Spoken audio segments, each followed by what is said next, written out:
Hi all welcome to Ammu sweet. இன்னைக்கு Ammu sweet நம்ம என்ன பார்க்க போறோம்னா லஞ்ச் சாப்பிட்றதுக்கு கறி குழம்பு வாசம்னு ஒரு குட்டி ஹோட்டலுக்கு வந்திருந்தோம். சுத்தி தென்னந்தோப்புங்க, அதுக்கு நடுவில் இந்த ஹோட்டல் இருக்கு. இந்த என்விரான்மெண்ட் பார்க்கறதுக்கே அவ்வளோ சூப்பரா இருந்தது.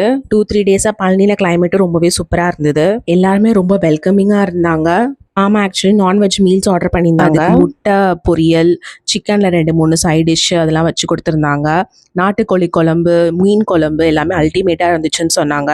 நாட்டுக்கோழி பிரியாணி வாங்கியிருந்தேன். இந்த டேஸ்ட் வந்து கொஞ்சம் ஓகேவா தான் இருந்தது. ஃபிஷ் ஃப்ரை ஆல்சோ அங்கே டீப் ஃப்ரை பண்ணிட்டாங்க. எனக்கு ஷாலோ ஃப்ரை பண்ணாதான் ரொம்ப பிடிக்கும். Chicken 65 was ultimate. Veg meals order பண்ணியிருந்தாங்க. பட் இங்கே வந்தீங்கன்னா நீங்கள் நான்வெஜ் மீல்ஸ் ட்ரை பண்ணி பாருங்க, அல்டிமேட்டா இருந்தது. தேங்க்யூ ஸோ மச் ஃபார் வாட்சிங் this video. Please do subscribe. Hi all welcome to Ammu sweet. இன்னைக்கு அம்மூ ஸ்வீட் நம்ம என்ன பார்க்க போறோம்னா லஞ்ச் சாப்பிட்றதுக்கு கறி குழம்பு வாசம்னு ஒரு குட்டி ஹோட்டலுக்கு வந்திருந்தோம். சுத்தி தென்னந்தோப்பு